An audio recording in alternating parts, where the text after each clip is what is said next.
ازي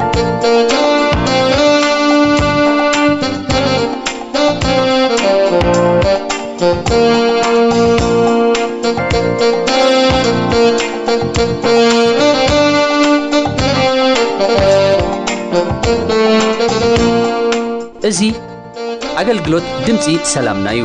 አገልግሎት ሬዲዮ ሰላምና ኩሉ ጊዜ ምሽት ካብ 8 ፍርዓን ክሳዕ 9 ብ31 ሓፂር ማዕበል ይፍኖ ሎሙውን እዋናዊ ጉዳያት ዝብል መደብ ሒዝና ቀሪብና ኣለና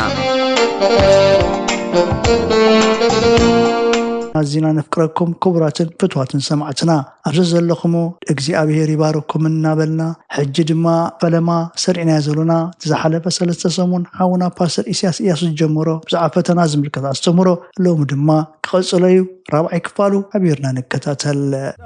ከልካለ ዓጋቲ ደዋየ ብለካን ቀትሪኮነለይቲ ለዕለት ተጻረርቲ ካያ ብርትቲ አሉ ዘይንብ ለሉስ ከርካና ትምህርቲ كينو كين ساغر كلكال عاغاتي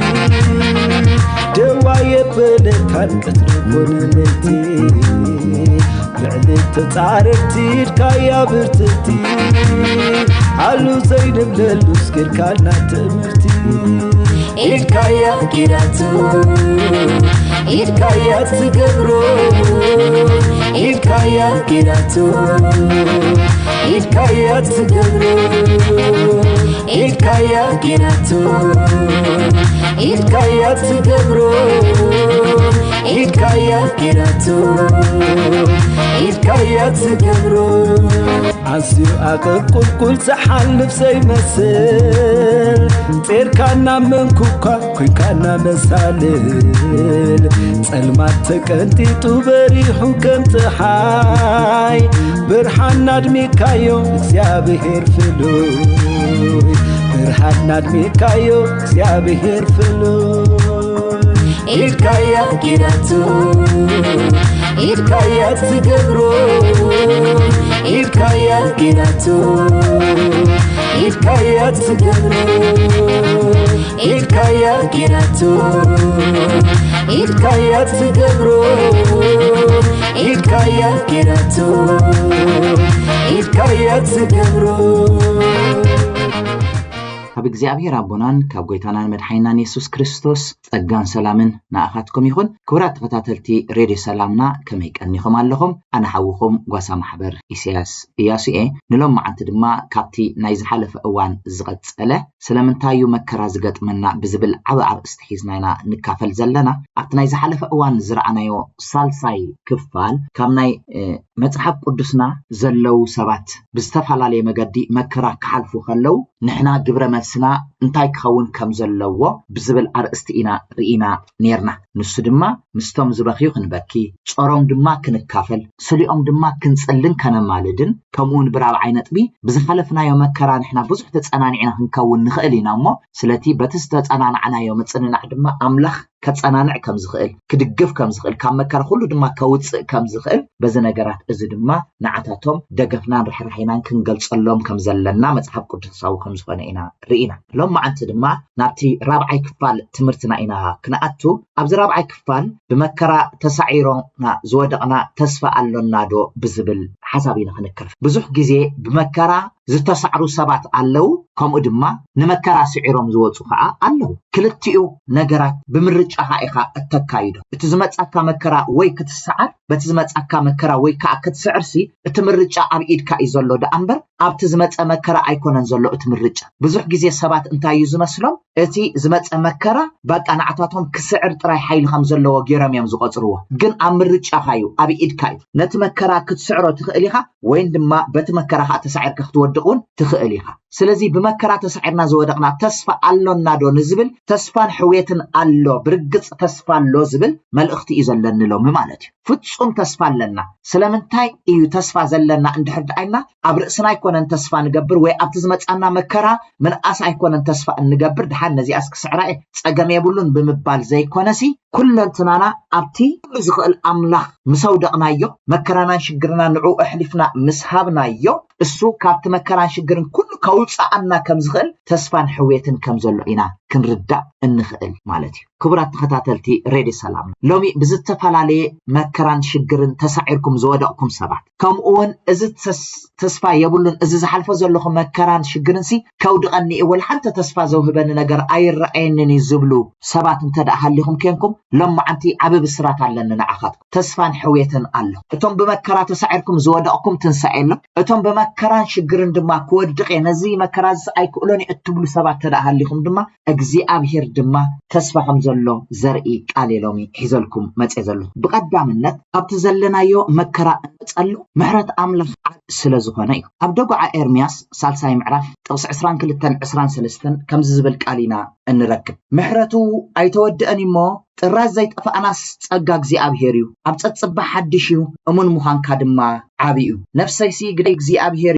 ብኡ ተስፋ እገብር ኣለኹ ትብል ይብል ኣብዚ ቃል እዚ ከም እንርድኦ እምበኣር ምሕረቱ ኣይተወድአን እሞ ጥራስ ዘይጠፋኣናሲ ጸጋ እግዚአብሔር እምበኣር በቲ ዝመፀ መከራ ይኹን በቲ ዝመፀ መከራ ዘይንወድቕን ጥራሹን ዘይንጠፍእን እንታይ ኮይና ኢና እንድሕዳኣና ጸጋ ኣምላኽ ኣብ ጸጽባሕ ኣብ ልዕሌና ሓድሽ ስለ ዝኾነ ካብ ምሕረቱ ዝተላዕለ እግዚአብሔር ጸግኡ ኣብ ልዕሌና ኩሉ ግዜ ስለ ዘውሕዞ በቲ መከራ ተሸኒፍና ክንወድቕ ኣይንኽእልን ኢና እዚ ጸጋ ዝንዓና ዓቢ ኣስተዋጽኦ ኣለዎ ኣብ ህይወትና ነፍሰይ ኢሉ ግደይ እግዚአብሔር እዩ ስለዚ ብኡ ተስፋ እገብር ኣለኹ ኢሉ ተስፋ እንገብሮ ሓደ ነገር ኣለና እቲ ዝመፀ መከራ ዓብ ክኸውን ይኽእል ሽግርና ልዕሊ ዓቐን ኮይኑ እናኸውን ይኽእል በቃ ሕጅስ ኢልናውን ኢድና ክንህብን እሽተይ ተሪፉና ክኸውን ይኽእል ግናኸ ግዴና ተስፋና እግዚአብሔር ምዃኑ ክንሓስብ ይግባአና ግዴና እግዚአብሔር ኣብኡ ድማ ተስፋ ክንገብር ይግባአና ስለምንታይ ንሱ ኣብ ጸጽባ ሓድሽ እዩ ኣብ ጸጽባ ሓድሽ ጸጋ ክህብ ሓድሽ ተስፋ ክህብ ብሓድሽ መገዲ ክመርሕ ዝኽእል ኣምላኽ እዩ ዘለና ክቡራት ተኸታተልቲ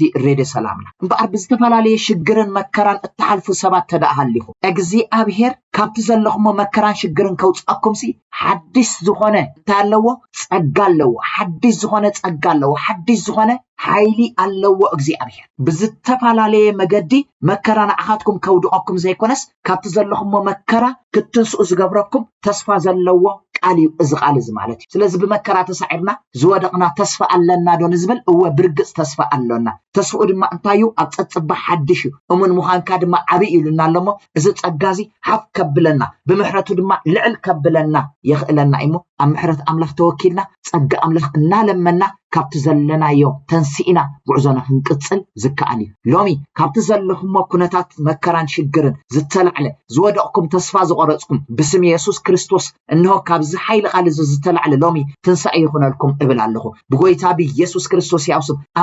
ኣምላኽ ተስፋ እዩ ኣምላኽና ኣምላኽ ምሕረት ኣምላኽ ድንጋጸ ኣምላኽ መልአት ጸጋ እዩ ንሱ በትናቱ ጸጋ ተኣማሚኑ ደኣዩ ጸዊዕኩም እምበር ንስኻትኩም ንኹሉ ነገር ክኢልኩምሞ ስለትኸዱ ኣይኮነን ጸዊዕኩም ንሱ ኣብ ገዛእ ርሱ ተኣማሚኑ ዝነብር ኣምላኽ ስለ ዝኾነ ናኡ ተጸግዑ ናኡ ቅረቡ ንሱ ድማ ብምልአት ካብቲ ዘለኹሞ ውድቀት ከተንስኣኩም ይኽእል እዩ ብመከራ ተሳዒርና ዝወደቕና ተስፋ ኣለና ተስፋ ኣለኒ ተስፋ ኣለኪ ተስፋ ኣለኩም ዝብል መልእኽቲ እዩ እግዚአብሔር ሎሚ ዝነግረና ዘሎ ካብ እንታይ ዝተላዕለ ካብ ምሕረቱ ተላዕለ ብኻልኣይ ነጥቢ ድማ ኣምላኽ ቀረባ ስለ ዝኾነ ኣምላኽና እንታይ ስለ ዝኾነ ቀረባ ኣምላኽ ስለ ዝኾነ ብዙሕ ግዜ መከራን ሽግርን ክገጥመና ከሎ እግዚአብሔር ኣዝዩ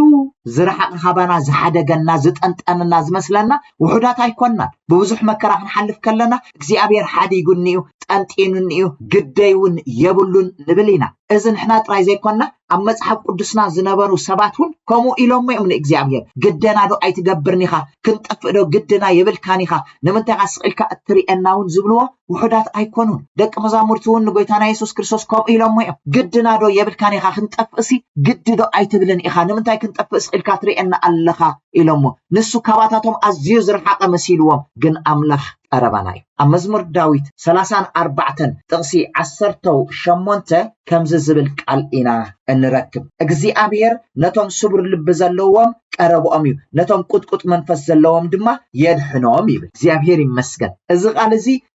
ኣምላኽ ቀረባ ከም ዝኾነ ይዘረድኣና ዘሎ ንሱ ርሑቕ ኣይኮነን ኣብ ኩሉ ነገራትናሲ ቀረባ ኣምላኽ ሓንተስ ንሕና ብስቡር ልቢ ደኣናኡ ንቕረብ ኣምላኸይ ደኣ ንበሎ እምበር ንሱስ ቀረባና እዩ ካብቲ ዘለናዮ ኩነታት ኩሉ ከውፅኣና عقمن بقعتن زلوا قويتاي بقى بخال عينت بدما بمكرات سعرنا زودقنا تسفالنا أول أملاح كربانا سلزغانا تسفالنا بقى بز أملاح زي تسفاح تقبرو بز أملاح زي كرباهم مخانو فليتكم كتنسو لومي كبارات عكم إيفا كبرات تغطاتلتي ريدي سلامنا بمكرات سعرنا زودقنا تسفالنا أول لنا بسات ساينت بدما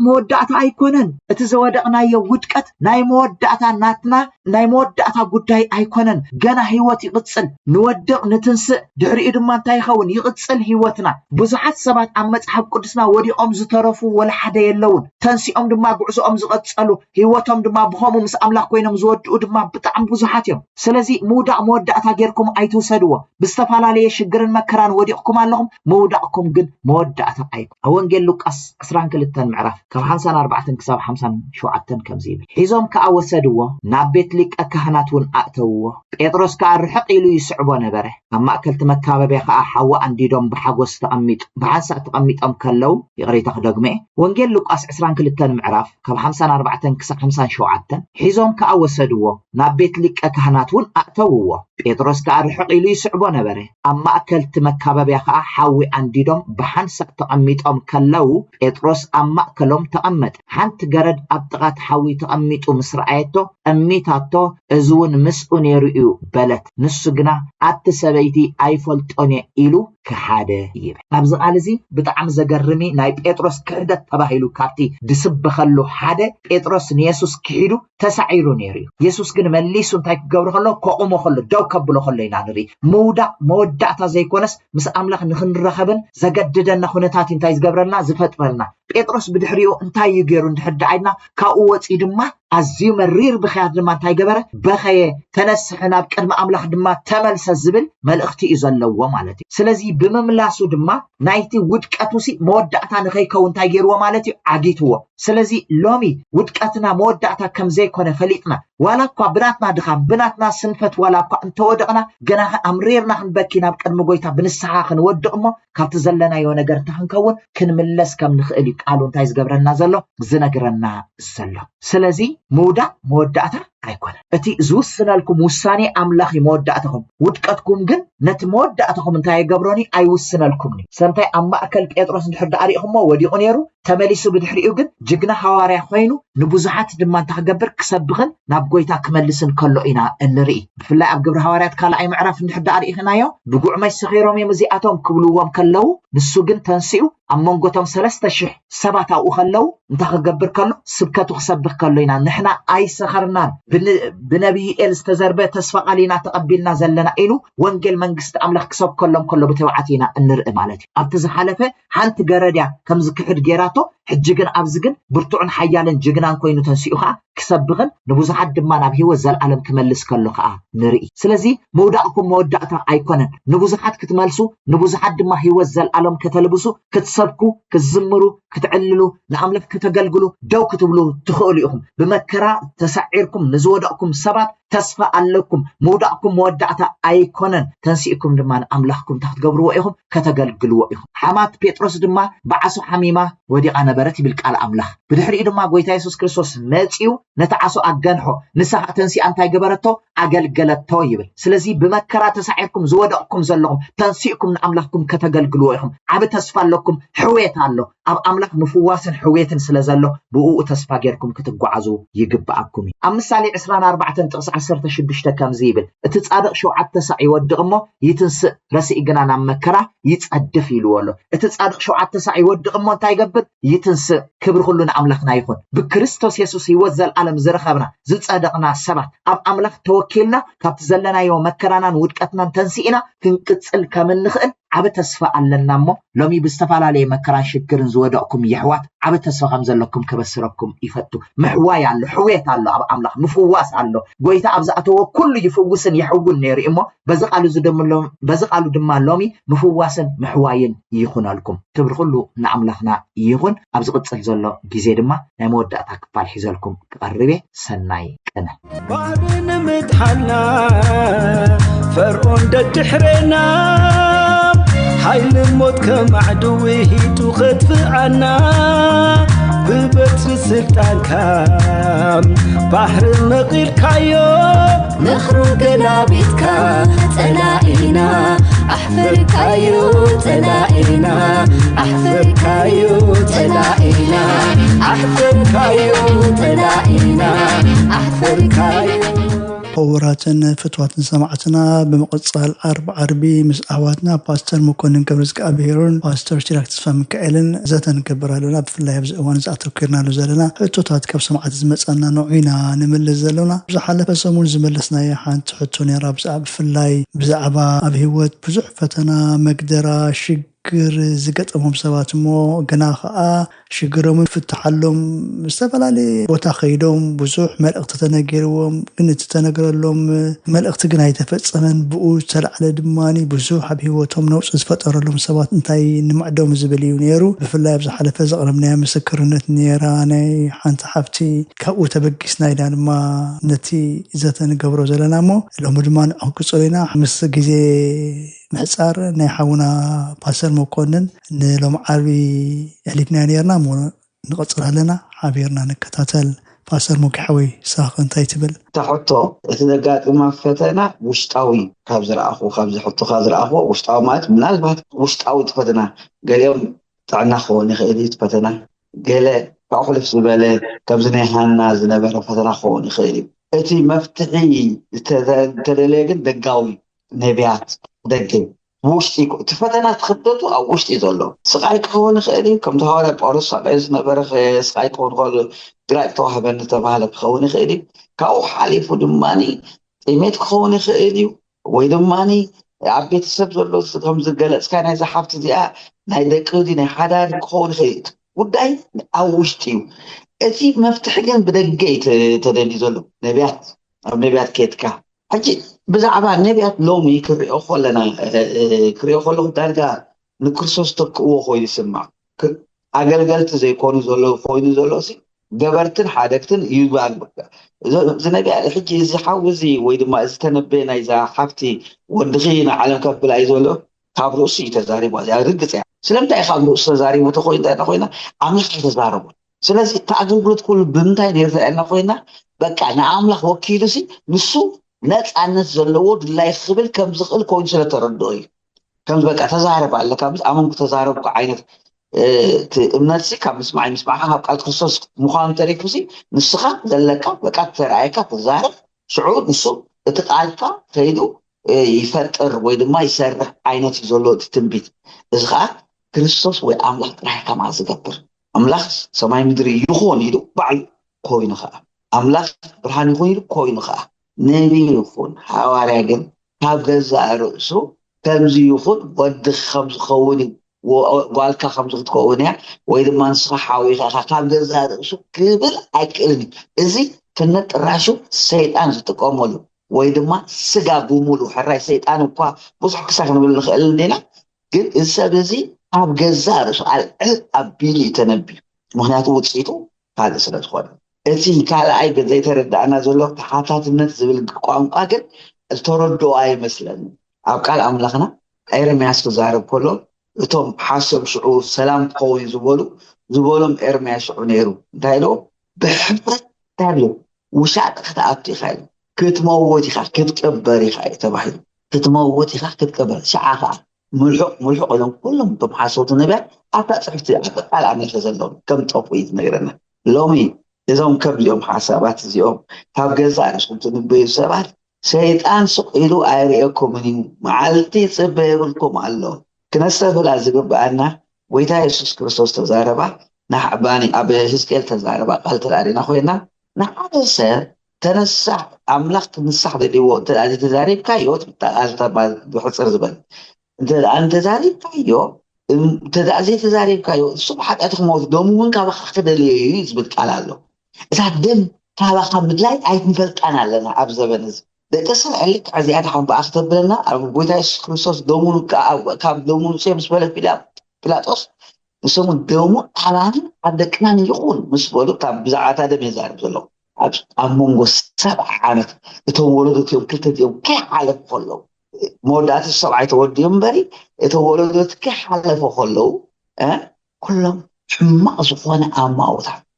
ኣብቲ ውግእ ምስ ናይ ቀይሳር ክዋግኡ ከሎ ምስ ናይ ሮም ክዋግኡ ከለና ኮይና ኣብቲ ግንቢ ተኣኪቦም ከለዉ ብህልኽ ዝኣክል ኢዶም እንትን ከይህቡ ብጥሜት ንንሕዶም ተሓራሪዶም ከም ዝበልዑ እዩ ታሪክ ትነግረካ። ስለዚ ደም ናይ ሰብ መዓስ ዝፅበየካ ዓሪፈ ምስ በልካ ሰሊጡን ምስ በልካ ሽዑ ፀላኢ ክሱ ዝጅመር ብዛዕባ እዚ ጉዳይ ከይዝብል ሸው ኣምላኽ ንኢዮብ ክምስክረሉ ምስ ጀመረ ሽዑ ሰይጣን ኖ ኢልተላዕለ ኣነ ተዓዊተ ምስ በልካ ሽዑ ሰይጣን ኣየ ተዓወትካ ኢል ክመፅእ ምዃኑ ክትርስዕ ኣለካ ከይብልካ እንታይ ማለት ዘርእኻ ክትዓፅድ ኢኻ ዝብል ቋንቋ ክንርስዖ ይብልና ቀዳማይ ካልኣይ ከዓኒ ክንፈርሕ ኣለና ፍርሃት እግዚኣብሔር ካብ ገዛ ርእስና ክንበብኒ ብዛዕባቶም ነቢያት ማለት ብዛዕባቶም ናብ ነቢያት እንኸይድ ናብ ክርስቶስ ዘይንመፅእ ክርስቶስ ቀረባና ዘይኮነ እዛ ሰብ እዚኣ ናብኣ ኸይዳ ገንዘባት ኤርቲኬት ከፊላ ጊዜኣ ሰዊኣ ሽግራ ሒዛ ናብቶም ነቢያት ዝበሃሉ ዓዲ እያ ኸይዳ ዝብልዎ መይን ወይ መቸም ተስፋ ገብር ናብቲ ዓዲ ከም ዘይከለስ ከይዳ እያ ትብል ዘላ ስለዚ ኩሉ ዘይሓትት ኣብ ገዛኻ ተዓፅኻ ክትረኽቦ ትኽእል ከም ማርያም ካብ ውሽጥ ካብኣ ዘይትሰድ ግዳ ሓርያላ ዝብል ቃል ከምኡ ክትኮኖ ዘይትኽእሎም ስለምንታይ ኢኻ ዝርአ ትደሊ እምነት ነቲ ዘይርአ ገፅ ምግባር ዘይኮነ ካብ ዝርአ ነቢያት ከይድ ነቢያት በዓሎም ዝመፅኻበር ኪዶም ዝብል ኮ ትፅሑፍ ዘሎ እዩ ኣብ ቃል ኣምላኽና በዓል ኤልሳዕ ገለተኣሊናም ኮይና ናብ ኣከኣብ ኤልሳዕ መፀ ናብ እስራኤል ናብቲ ቦታ መፀ ይስብለኒ ነቢያት ይመፀካ ኣምላኽ ተላኢኽዎ ይመፁኻ እምበር ንስኻ ከይድካ ኳሓኳሓዮም እሲ መብዛሕትኡ የለን ሓደ ክህሉ ይኽእል እዩ ሮብዓም ሮብዓም ከይዳታ ነቲ ነቢ ብርግፅ መብዛሕትኡ ግን ተላኢኾም እዮም ዝኸዱ ሓደ ሓዊ ተምዚሉ ብጣዕሚ ደስ ዝብለኒ ናይ ዳንኤል ክምህር ከሎ እቶም ነቢያት እውን ክርዳኣና ወድሕና እውን ክርዳኣና ዘለዎ ከምዚ ኢሉ ዳንኤል ጉዳይ ምስ ሰምዐ ገዝኡ ተዓፀ ሎሚ ምዕፃው ስለ ዘይንፈቱ ገዝኡ ዝዓፅው መልእኽቲ ኣለዎ መልእኽቲ ተቐቢሉ ዝወፅእ ኣደባባይ ዝውዕል ግን ንፋስ ጥራሕ ዝብል ስለዚ ኣሕዋት እቲ ልዕሊ ነቢያትን ሃዋርያትን ዝኾነ ህይወቱ ዝሃበልና ኢየሱስ ክርስቶስ ናኡ ንምፃእ ብእምነት ንምፃእ ብእምነት ስለ ዘይንመፅና ዝርአ ስለ ንደሊ ኢና ስለዚ ናብ ሃይማኖት ተቐይርና ኣለና ማለት እዩ ንዝርአ ብድምፂ ሰብ ክንሰምዕ እንደልዮ እንተኮይና ንኣምላኽ ብኢድ ሰብ ክድሰስ እንደልዮ እንተኮይና ንኣምላኽ ዝገረመኒ ሓደ ሰብ ከምዚ ኢሉ ብጣዕሚ ከዓ ክርዳእና ዘሎ ሕጂ ኣብዚ ናይ ተዛብዐኒ ዘሎ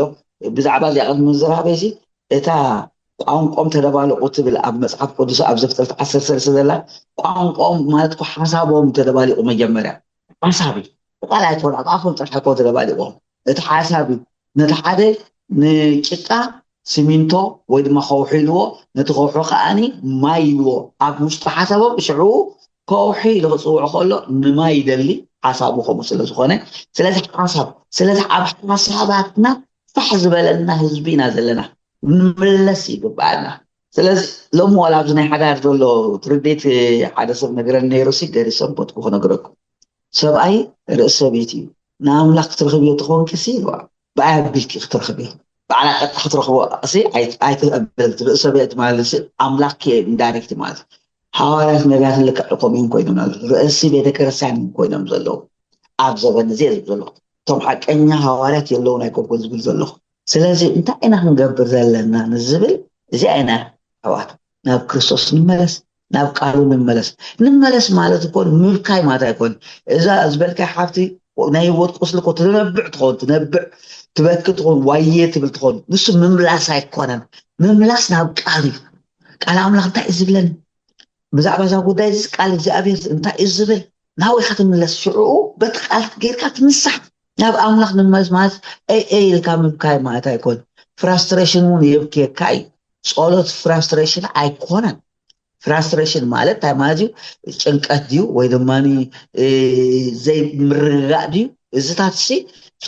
ብእቶም ቃላት ጸሎት ኣይኮን ጸሎት ዝበሃል ከም ቃል ኣምላኽ እዩ ከም ቃል ኣምላኽ ማለት እዩ ብዛዕባ እዚ ጉዳይ እዚ ቃል ኣምላኽ እንታይ ይብለኒ ሕጂ እንታይ ተመክሮኒ ዝብል ሕቶ ነለ ናብ ቃል ኣምላኽ መፅሓፍ ቅዱስ ኣንብብ ምናልባት እዞም ሰባት እዚኦም መብዛሕትኡ ግዜ መፅሓፍ ቅዱሶም ዘየንብቡ ክኾኑ ይኽእሉ እዮም እዞም ናብ ነቢያት ዝኸዱ ስለዚ ተመለስ ፅቡቅ እዩ ንግዜ ጥዑም እዩ ክሰምዕ ኢኻ ክሰልቀካ እዩ ክብልካ እዩ ወድኻ ክስዕር እዩ ጓልካ ክስዕር እያ ክብለካ ምክንያቱ ከም ሓበሻ ከዓ ናይ ደቅና ጉዳይ ብጣዕሚ ፆር ዘለና በታሽገርና እንዝሞጽና أنا زوم نبي أزبها من البات ناي سكاترس تماهيرهم كهون خودي مزبل حد جزء ناي سف نجرس فريتهم على لهم تعيز دل انت عايز بل بعد هو لو مخلو قللي بسبب دليل تفضيخه قل دليل كار إيزن بيل كذا كحزنات كاي جبوا نعم لحبي خلا نبقى تملس وتبارك تبارك مكحوي قوي تبارك صبقك كامل يسكر لها إلكايا جيراتو إلكايا تقبرو إلكايا جيراتو إلكايا تقبرو إلكايا جيراتو إلكايا تقبرو إلكايا جيراتو إلكايا تقبرو تحلف على وقت كامزنا يبلو سلطان منقستخا እግዚአብሔር ፈራዲና حقاقي ሕግና ዘላለም ንጉስና ስልማት ምድሓና እግዚአብሔር ፈራዲና حقاقي ሕግና ዘላለም ንጉስና ስልማት ምድሓና ወለዲ መርገም ሓዲግና ስለ ደቅና ናብ ጸሎት ንመለስ ሐዋርያ ጳውሎስ ኣብቲ ኣብ መወዳእታ ዘመን ክፉእ ዘመን ከም ዝመጽእ ጠንቂቕና ኣሎ ስለዚ ነቲ ኣብ መንጎናን ኣብ መንጎ ደቅናን ተፈጢሩ ዘሎ ናይ ዕድመ ጋግ ንኽንረድኦም ከይከኣለና ኣእዛናን ደገ ልብናን ከፊትና ንኽንሰምዖም ምእንቲ ስለ ገዛእ ርእስና ምኹሉ ንጸሊ ብሰንኪ ኣብ ኩሉ ኩርናዓት ህይወት ዘጋጥሞም ጸቕጢ ወጥሪ ፍርሂ ምሽቁራር ካብ ዘይደልይዎ ሓደገኛ ውሳኔታት ድሒኖም ቅርዑውን ጥዕን ንርሑቕ ዝዓለመ ህይወት ንኽመርሑ ንጸልየሎም ካብቲ ኣብ ልዕሊ መንእሰያት ተፈኒዩ ዘሎ መንፈስ ናይ ርክሰት ዕብዳንን ግብረ ሰደማውነትን ካልእን ንኽዕቀቡ ነቲ ሓቀኛ መገዲ ኣምላኽ ክረኽብዎ ብዕረፍቲ ንኽመላለሱ ነቲ ኣብዛ ዓለም እዚኣ ዝገዝእ ዘሎ ክፉእ መንፈስ ብንጹር ኣለልዮም ካብ መርበቡ ሓራ ኮይኖም ነቲ ጽቡቕ ብምድላይ ህይወቶም ኣብ ትሕቲ መንፈስ ቅዱስን ቃል ኣምላኽን ንኸግዝኡ ንጸልየሎም ካብ ትዕቢትን ትምክሕትን ርሒቖም ንገዛእ ርእሶም ትሕት ብምባል ንገጽ ዓበይቲ ክፈርሁን ከኽብሩን ንጸልየሎም ደጋጊምና ንጸልየሎም በዚሁ ሰሲኑ ክቡር ስም ካይኽበር ገኒኑ ሰልጢኑ ሓጎስና ዕርቢኻዮ በዚሁ ሰሲኑ ክቡር ስም ካይኽበር ገኒኑ ሰልጢኑ ኢልካያ ጊራቱ ኢልካያ ትገብሮ ኢልካያ ጊራቱ ኢልካያ ትገብሮ ኢልካያ ጊራቱ ኢልካያ ትገብሮ ኢልካያ ጊራቱ ኢልካያ ትገብሮ ክቡራት ሰማዕትና አገልግሎት ድምፅ ሰላምና ኢኹም ክትከታተሉ ጸኒሕኩም ብኢንተርኔት ንእትከታተሉና ኣብ መርበብ ሓበሬታ www.salamna.org ትረኽቡና ከምኡውን ብፌስቡክን ብዩቲዩብን ኣብ ቮይስ ኦፍ ሰላምና ትረኽቡና ሕቶ ርኢቶ ወይ ከዓ ከተበርክትዎ እትደልዩ ሓበሬታ ምዝህልወኩም ቮይስ ኦፍ ሰላምና @yahoo.com ኢልኩም ስደዱልና ጽባሕ ነጸብራቕ ህይወት ዝብል መደብና ክትከታተሉ ብኽብሪ ንዕድመኩም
ጎይታ ሲሕካኒ ካብቲ ድቕድቕ ጸልማትን ዓያውፂኻኒ ኣብ ዘመነይ ኩሉ كلنا خنكني بإكاي أنا يسكت فرحاني عب زمني كلنا خنكني بإكاي أنا يسكت فرحاني مسكري رقيبة دل زغلني نبي وتزمر حني أبو رقيبة كل زغلني يلن زغلني مسكري رقيبة دل زغلني نبي وتزمر حني أبو رقيبة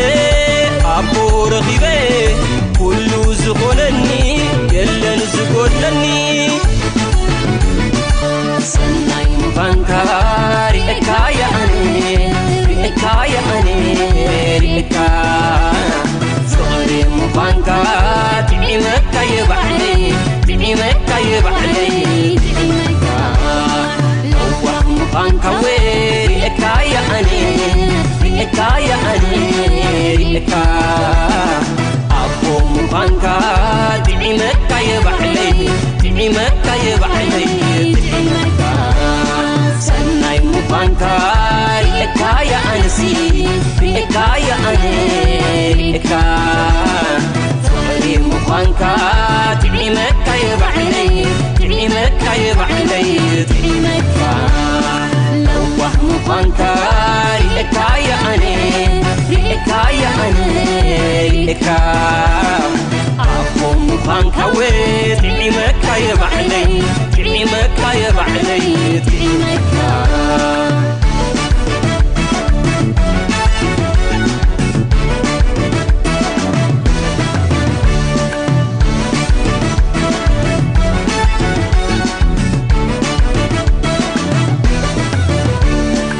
أساجر كاني زي سجر مدربدا عازل كاني كم تديت حزلون ودا أبي عينتها مقصر خبكو صلا خيه أنا كل زي سجركو أبي عينتها مقصر خبكو صلا خيه أنا كل زي سجركو مسكري رقيبة دل زغلني نبي وتزمر حني أبو رقيبة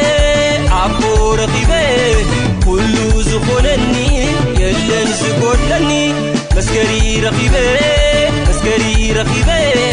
دل زغلني نبي وتزمر حني